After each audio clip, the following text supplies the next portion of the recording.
Because they're both existing at the same time. Yeah, like some sort of wireless connection. They're the Wi-Fi fucking be good. They airdropped. They fucking Apple airdropped to each other. Screen shared that shit. NFC shit. Fucking Nebula's got a Chromecast in her head. But that I did not see that coming.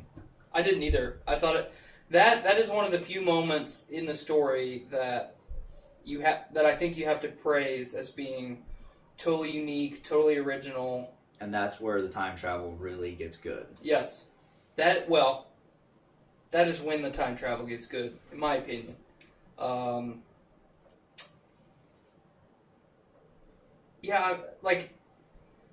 a little bit biased because I fucking hate time travel. I think it's dumb. It's been done for decades. I don't want to see time travel movies. I get it. The comedy centered around the time travel was fantastic. Hearing fucking Rhodey and Ant-Man fucking be like, wait a minute, Back to the Future this shit? That's not how it works? Like, that whole scene was incredible. Yeah. We have a lot of incredible scenes from the time travel. Mm-hmm. We got scenes that we normally wouldn't get, like Tony and Howard. Yeah, that was great. We get Captain America getting the shit kicked out of him by Captain America.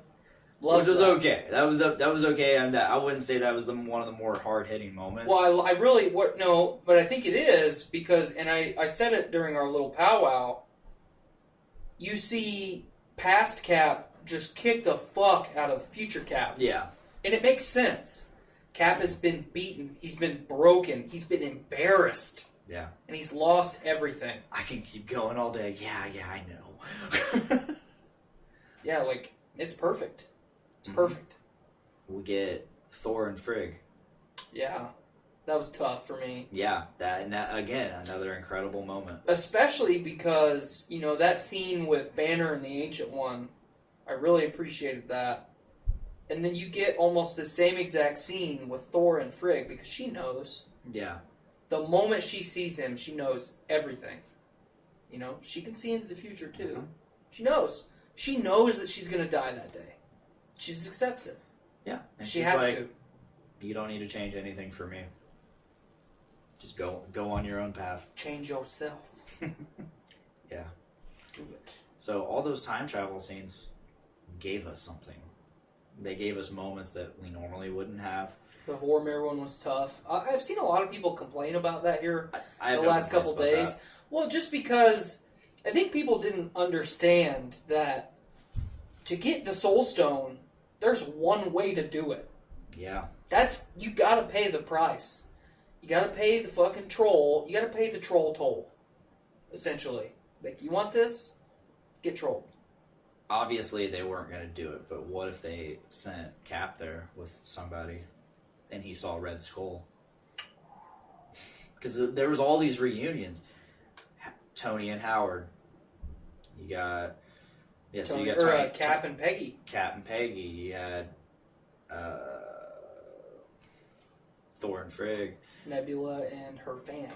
Yeah. The family. The famdamly, as some people say. But just kill me, please. But with Nat and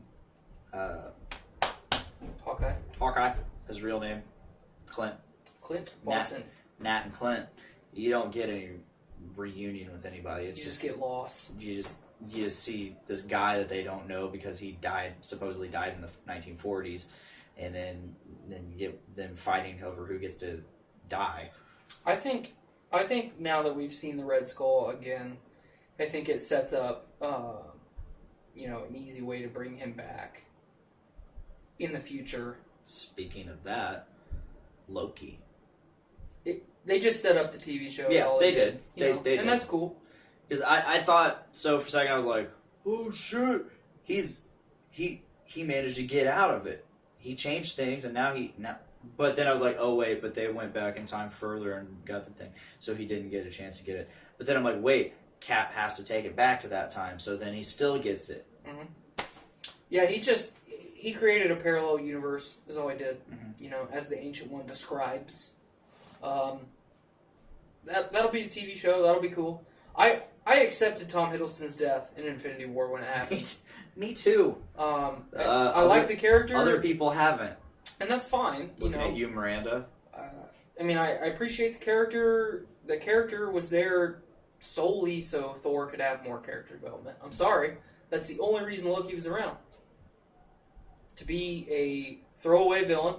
He's not a throwaway villain, though. He's a throwaway villain in the original Avengers movie. He's in the original Avengers movie, but throughout the entire series, he's only in one movie that matters. He's a villain that they make you care about because he was lied to his entire life. Yeah, well, he was lied to as a child. Yeah. So, I mean, he's pretty much over the fact that he's a fucking frost giant. Oh yeah, I mean, he's one of those characters that just teeters back and forth between. He's not a villain. He's an anti-hero. Yeah, he teeters between villain and anti-hero.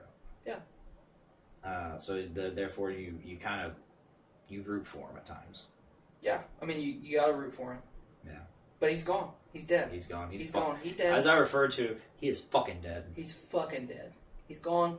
Not coming back. They're like Miranda's like, they've got to find a way to bring him back. They got to find a way. I'm like, Thor's not going to bring him back. And then there's all the whole Infinity Stone and reversing that, or Soul Stone and reversing the snap and all that. It's like, oh, so he'll come back. He's like, no, he died before that. He's fucking dead. He's dead. He's gone. Black Widow, she's fucking dead. She's Gamora, or, well, 2018 Gamora. She's gone. She's fucking dead. She gone. She done. She's done. Dunzo. Capital D Dunzo. Mm-hmm. Capital G Gonzo. She's fucking left the building, folks. Yeah. And not the way we wanted her to die. We wanted her We wanted her death to mean the return of Hulk. In both movies. Mm-hmm. Didn't get that. However, Hulk was pissed. Professor Hulk was pissed. But he wasn't pissed enough. No. Because so the scene with him and the gauntlet and the snap, I really appreciated that. Because it was all of the ego gone. It was Banner in control and not Hulk. Hulk just taking the damage and Banner being in control. That's how Professor Hulk's supposed to work. Logic and reasoning and brain. Yeah. He couldn't bring her back, and he tried. And the final battle, we get Hulk running, and then we don't see him again. Pretty upset about that.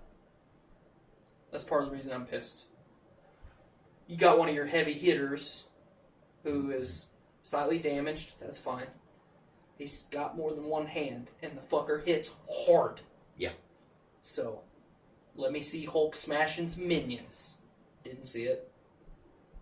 But yeah. I guess Howard the Duck was in that scene? Yes. I haven't seen that yet, but wow. Yeah. I don't even remember seeing the Ravagers at all. Me either. So I need to go back to that message in our group chat and find whatever the topic. He's clearly in the bottom right hand corner. Yeah. Running with a gun. I haven't seen that. I was at work and no signal, so. So yeah, that the Hulk snap was really powerful for me, and I totally expected other people to put on the gauntlet. So I definitely didn't think that Barton was going to put the gauntlet on, but when you see Black Panther grab the gauntlet, I thought that fucker was putting it on.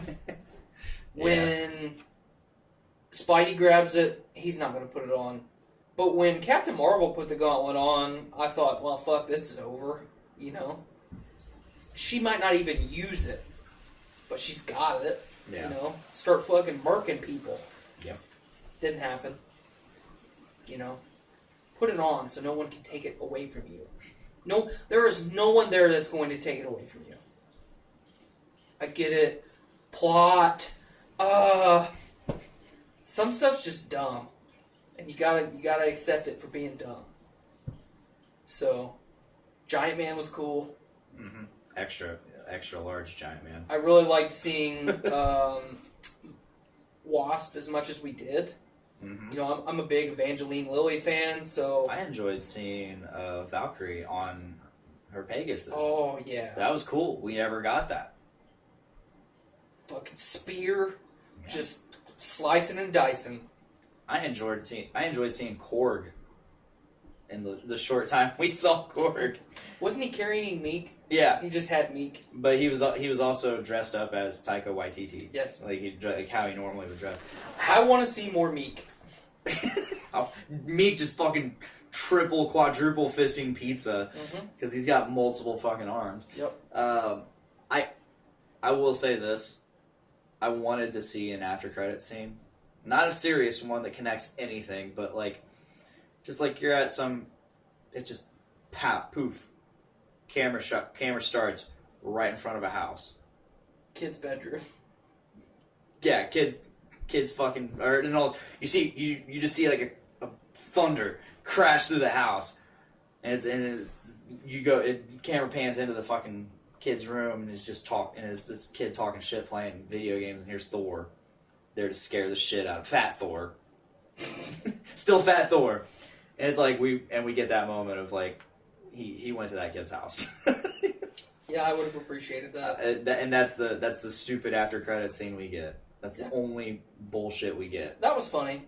I mean, that scene was funny. Yeah. When Korg couldn't talk shit, so we had Thor do it. Which I've done that. I've had people do that before. I'll play the game while someone talks shit for me. It's fun. Yeah. I mean, what else did I really dig? So it's not all negative. Seeing Cap with fucking Mjolnir was real cool. Yeah. Was real cool. Watching him fight Thanos with Mjolnir was real cool. Didn't mean anything, but it was really cool. Yeah. Seeing everybody come back the way that they did, with Sam opening with "On Your Left," you know, that. As soon as I heard that, that felt good. It felt real good. I would have liked to see a little bit more Winter Soldier, besides one scene of him and Rocket shooting. Yeah, which we didn't even get really the tag team partnership that they had in Infinity War. Mm-mm. I mean, you got that fucking metal arm. You don't just have to shoot people. Like, you're gonna fuck some people up. So, I don't know. Don't misunderstand me. I obviously loved Endgame. Yes. The first half of the movie, because I care about this. I had an expectation going into Endgame from the spoiler-free reviews that I had read that it was perfect in every way, and that in my mind, Marvel had found a way to replace Star Wars as my number one. And they did not do that to me. See, the problem I had was like the first 20 minutes so we get a hard open, Marvel opening, and then right into it, and then they're defeated. We get the Tony scene, we get the back to Avengers headquarters scene, and then we get the plotting scene, which leads to the Thanos scene. That's all within like 20-30 minutes. Like that's real quick. All of it. And up until the 5 years later scene, or intro, it just all seemed like really hollow. Oh, and it was extremely rushed. It was rushed and hollow, and I'm like, man, the pacing on this is weird, and it just seems hollow. Like, I'm feeling nothing from this. I feel absolutely nothing from now, this. I will say the one kind of saving grace of that sequence of scenes is when they focus on Thanos in the garden. You know, he's fucking just beaten, fucking wrecked. Watching him limp and the way that he's scarred and fucker can't even make soup. Like, yes, that is storytelling without an ounce of dialogue. You knew what that fucker did. See, because in the trailers, when they say he used the stones again, okay, in my mind, did he try and bring Gamora back? Possibly. Did he change reality? To be honest, like, I didn't even think about that line. Did he fall and go back in time? Like, did he fall to his death and fucking reverse time? I don't know. but it made sense. And then it's use the stones to destroy the stones, which I liked. I liked that he did. I like that. But again, that entire scene just felt hollow. Even Thor like fucking decapitating him felt hollow. Yeah. Like him chopping off the arm, chopping off the gauntlet, like felt hollow. Every aspect of that just felt hollow, and no feeling made me feel nothing. And I didn't want to. None of this movie, I wanted to feel nothing. I went into this movie knowing I was going to feel things, and I felt nothing there, especially after the hard opening. Mm. You know, one of the things that Scott and I were talking about the other day, because Ruby was watching the new Mary Poppins movie, and it was after we had watched Endgame, so obviously it's fresh. I'm thinking about it. There are scenes in Endgame that are supposed to mean things or like mean something to you that did not mean more than Yondu saying, "I'm Mary Poppins, y'all. He was your father, but he wasn't your daddy." You know, like Yondu hit it more than a lot of the big heavy hitter scenes in Endgame. So, I think it was great. I think it was fantastic. The first half is rough. For me, as a person, if you give a shit about it, it might feel the same for you. Yeah. I think where this movie really shines, on top of like the incredible third act, where this movie really shines is all the little things, all the fan service they did, all the little tiny things that they added in there, like the battle, like post battle of New York, where you just don't even think about it. Like, oh, here's Hydra shield coming in, to take the scepter, and all that. Like, you don't think about that shit. Like, where did the scepter go? Well, it makes sense. Like, it ties up a lot of loose ends too, because at the beginning of Age of Ultron, it's like, okay, why does this Hydra dude have Loki's scepter? Yeah.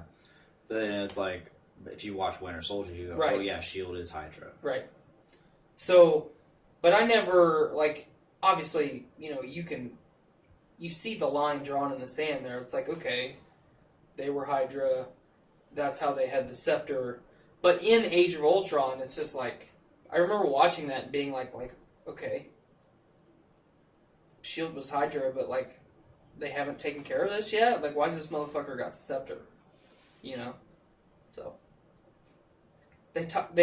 They closed a lot of doors on a lot of stuff. Yeah. So, just some of them, they slammed instead of closing, and it was bad. So the way I felt about Infinity War, I loved it. I saw it twice in theaters. Loved it immensely both times. Mm-hmm. As soon as it comes out on Blu-ray and I watch it at home, not the same. Infinity War? Yeah. See, that's how I was with Last Jedi. I still loved it. Don't get me wrong.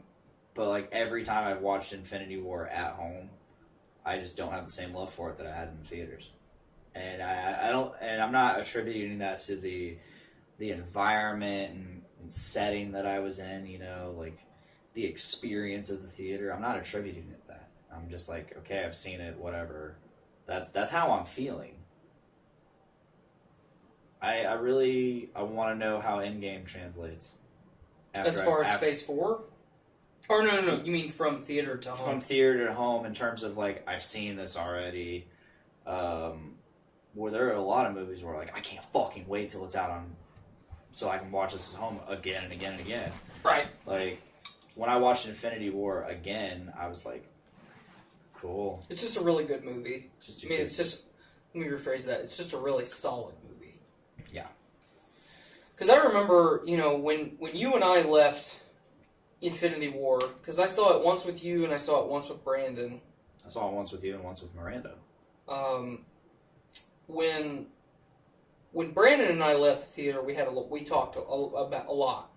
When you and I left the theater, we both had the same reaction.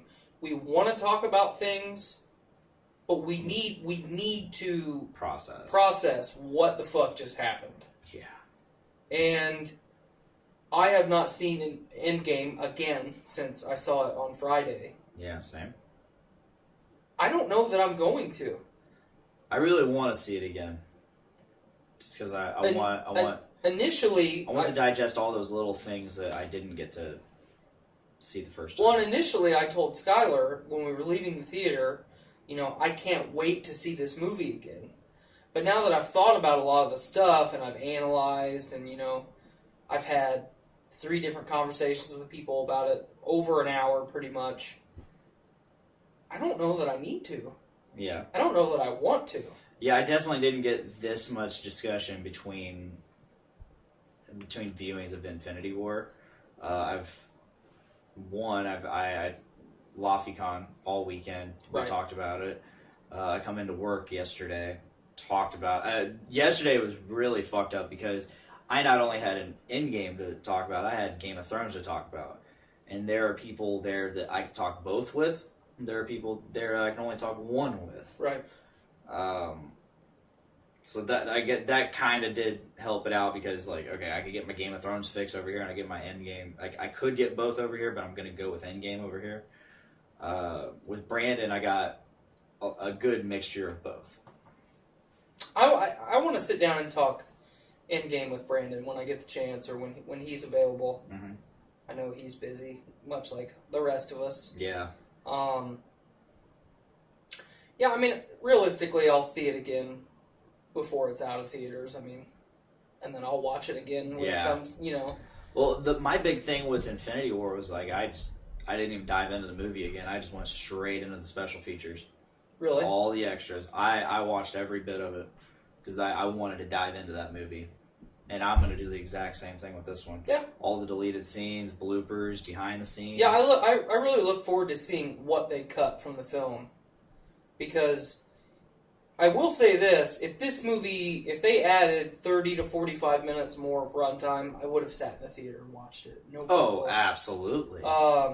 And I think that maybe if they had 30 minutes, let's just go on the low end, if they had 20 to 30 more minutes of runtime, they might have been able to do some stuff to make that first act, at least that first 20 minutes, not feel so hollow for people like us. And for people like me, maybe give a little bit more substance to that first act instead of... Part of the reason I hate the Hulk scene in the diner so much is it totally felt unnatural. It felt forced. They were trying to make you laugh. Comedians do not try and make you laugh. They make you laugh. They don't try, they just do. They just do it. Yeah. And I don't know how it was for your theater anyway, but I was the loudest person in the theater. Okay, my theater was very vocal, very involved. We clapped as a theater. There was none of that. There was more than once that we stood up and clapped, like the theater stood up, standing ovation style. During the Hulk diner scene, there was about 2 people in the theater that laughed. So it evidently wasn't very funny. I mean, we had some laughs. I really don't remember much in terms of the audience because, like I said, my audience was very just focused on the movie. They didn't... If they were reacting, they were reacting internally. Mm-hmm. I was the loudest person there. I was the one, leaning over to Miranda and go, "Oh, fuck, yeah." And then I'm like, this is about to happen. I think this is about to happen. Oh, shit, okay, this means this. I was that asshole in the theater, just talking to my wife. And just going, I didn't even, fuck yeah. I didn't even whisper. There was more than once in the theater, where I just oh, no. Yeah, or fucking, oh, shit. Oh, yeah, same. There was a couple exclamations oh, fuck. You hear me in the theater. Oh, fuck. There is one character specifically and their level of involvement or lack of involvement, if you will, that I think you and I both agree on and appreciate. It's how little Captain Marvel is in the movie. Mm-hmm. And it's not because we dislike the character. It's not because we dislike Brie Larson, which I kind of dislike Brie Larson. I like Brie Larson. She's better than Olivia Munn, but not by much. A lot better, I think. No. She has the scope her range is about the same range as that boom mic stand. She can do about 2 things, and that's okay. Some actors are that way. I'm not shitting on Brie Larson. I just don't really care for her. Captain Marvel saw the big picture in this movie, and that was there are billions of planets out there, and not all of them have you. And she's the only one straight up that said can be everywhere. Really, yeah, she can go to those planets. She can help them out. That she sees the bigger picture. Mm-hmm. She's like, you guys have your own journey. If you need me, hey, I'll help if I can. But hey, I gotta head out to this shit because Stuff. So her lack of involvement throughout the film, I totally appreciated that. The things that were forced in the movie, I think you and I agree on, and if she would have been more involved, it would have felt even more forced and unnecessary. Because I'm really glad that she went toe to toe with Thanos and just didn't completely overwhelm him. She should have. Well, she should have, but I'm glad she didn't because that added an extra level of wow, Thanos is really this strong. Right. It makes sense. Yeah, I mean, I didn't. That was one of the things I was fearing was she was going to come into this movie, and we all know how much of a fucking powerhouse she is. She is the nuclear weapon. She is the football. It's like. And once again, her superpower, her ultimate main move superpower is, I'm going to destroy this giant-ass ship. She does it. Just by flying through it. Her main attack is destroy giant ship. We get that. That's totally cool. But I don't want her being the end-all, be-all deterrent. I want her to serve her purpose. Cool. Giant ship destroyed. Fight Thanos, I don't want her to fucking wreck Thanos. I did really appreciate I want there to be struggle. I did really appreciate the pack-a-punch headbutt, though. Mm-hmm. Like, Thanos pack-a-punched himself with the Infinity Gauntlet, like having all the power-ups on fucking Nazi Zombies Call of Duty, and just fucking headbutts her, and she doesn't move at all. She just takes it, and fucking looks at him like, is that all you got? The one thing that I don't like about that scene is she's trying to take the gauntlet away from him, and she rears back to punch him, and just stays like this. And that gives, like, I'm gonna punch you if you don't let go. Like, don't give him the chance. Yeah. Kill him. I don't remember that, but if you watch where they're tussling and he takes the Power Stone out and then punches her. I like that. I really enjoy that too, but that's not even a move you think of. He only punched her because she did this. I'm gonna fucking punch you. Mm-hmm. You don't even think you never think about stones can be removed from the Infinity Gauntlet. They're not permanent. At least not in this gauntlet. Right. So like you don't even think they're just gonna fucking clutch move, Thanos. Good job. Just fucking cold. Bold strategy. Let's see if that. Bold strategy, Colin. Let's see if that pays off. Oh shit! It did. Whoa! What a doozy there. Damn. Yeah, I really enjoyed that. And then obviously that had to happen to set up what happens next. Mm-hmm. I called Tony being the one to sacrifice. Yeah. I called Cap retiring.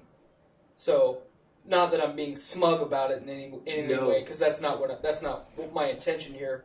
I think we got the endings we wanted. I think we got the only ending that worked. Mm-hmm.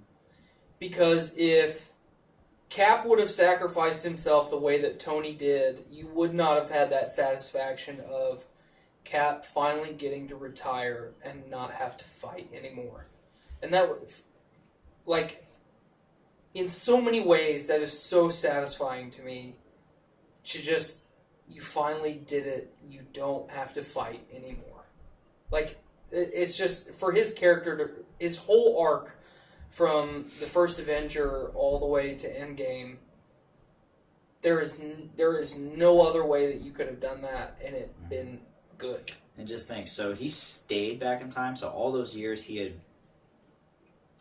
gained from being thawed until then, those are still there. So his age definitely extended. I mean, he probably definitely has a bit of fountain of youth gene going on with the super serum. Like he definitely doesn't age as fast as most people. Mm-mm. But given the fact that he thawed out and then got to live for well over a decade. 70 years. Well, I mean, thawing out until 2019. Okay. Or 2024. I thought you were saying No. 1940 to 2024 was over a decade. I was like, so essentially, well, yes, Blaine, that is over a decade. Cool. So him going back in time, that actually probably makes him about 140. Mm-hmm. That's nuts. Yep. I mean, the ice probably definitely slowed things down. I would say they brought him to a halt. Yeah. But him not going in the ice, wouldn't that change the timeline a little bit? No, because he was in the ice. Oh, so he probably went back right after. Mm-hmm. It's like, hey, bro, I'm here. What's up? So, do you think he's gonna director I would like to see Rogers or Cap? I said No. the dumbest thing yesterday. I said director Cap. Director Captain. Oh, that's dumb. I would now that Tony, initially I said that I would like to see some Stark AI. I want to see if Peter and Rhodey have to have AI. I want it to be Friday. Because Yeah. I don't want that voice actress to lose her job because Robert Downey Jr. We all thought he was going to become an AI. And I think that would have been cool. But now that he's gone, and between the I Love You 3000 and the cheeseburgers, and I number one, I can't take that anymore. That's part of the reason I'm thinking about not going to see the movie again. I just saw a meme. It was like me to my future kid, and it's like some black dude just yelling at his kid. It's like, tell me you love me 3000. Yes. It's done. Scarlett's gone. Robert Downey Jr.'s gone. Chris Evans is gone. Let the people that have a hold, that are steering the ship right now, let them shine and let them continue to shine. Mm-hmm. Especially like, Chris Evans, Chadwick Boseman, Brie Larson now. I mean, those, obviously Mark Ruffalo. I think I am going to stand by that. He is going to, or he needs to maintain the I'm a companion character instead of being a solo. I don't want any more Hulk movies. Yeah. I just want what we've been given from that character, minus Frat Boy Hulk. But yeah, everything makes sense. Tony from Iron Man all the way to Endgame. Cap from the first Avenger to Endgame. Scarlett Johansson's character development, which we didn't get in the beginning, but over the last 5 movies, we've definitely got everything that we need. It's not a super complex character. So yeah. Basically the original 3, I'm going to say, not including Thor, just makes sense that it was that way. And I would probably be pissed if it didn't shake out that way. So, I mean, how did you feel? How did you feel when Tony put the gauntlet on and said, "I am Iron Man," and snapped? I knew he was going to say it. Because he paused so long. I'm like, he's going to say Iron Man. He's going to say it. It was a really awesome moment, but that awesomeness carried with it some consequence. Had some consequence and weight to it, and I knew it. I was like, this is it. This is gonna kill me, but this is it. Like, fuck yeah, this is it. Fuck yeah, spread it. And then we get possibly one of those beautifully fucking thought out and written things. We get Pepper. First we get Spider-Man, and that's, for me, that part was fleeting, and cool. I could care less. We got it. What meant the most to me was Pepper talking to him and saying, and the fact that Tony's not saying anything at this point. He's just there. He tries to say like 3 words and can't. Yeah, he's just there. He's hanging on, and he's just there, and you don't really. I guess you probably don't even think about why he's still alive until Pepper says it. She says, "It's okay. We're okay now. You can rest." And it's like, fuck. And then that's when it's like, finally relaxes. And Well, and they foreshadow that at the beginning of the film when he figured out time travel, and she said, "You won't be able to rest if you don't go do this." yeah, So you can rest now. And then that's when that's when you see him fade away and die. And I think that was so fucking powerful. it's poetic. And so poetic. And like that's what hit me the most, not him dying, was the fact that he could finally rest. Like, this is something he's been like, I mean, on top, not even including his like trying to right the wrongs of his industry, like not trying to right the wrongs of, oh shit, I just sold a bunch of fucking weapons to terrorists and all that shit. I'm talking like post Battle of New York, all that stress and PTSD, and then moving on to the Ultron shit, and like him like trying to rectify the Battle of New York by putting a suit of armor around the Earth, as he said. That's all the shit. That is the shit, and it's plagued his mind ever since Battle of New York. So, like for Pepper to be like, you can rest now. Like it's okay. We're gonna be fine. Like it's so cool because as a character, like as his wife, you would think she wants him to live. Like, you can't, no, like typically you get, no, don't leave us. You can't die. Like, and you get that struggle and frustration within a character. But no, she accepts that it's time. He did what he had to do, and he's gonna be gone. She's okay with. She has solace with that. Mm-hmm. And just the fact that she's like, you can go. I'll be okay. We'll all be okay. You can go. Like, it sucks, but you did your part. It's the only way they could have done it. Yeah, and I thought it was so fucking beautiful, and that to me hit. Fuck. What a somber ending, but such a good ending. It's the ending we deserved. Yeah. It's everything that we wanted. It's everything that we deserved. Mm-hmm. I mean, I don't know what else I can say about the ending other than they did it. Not only is this movie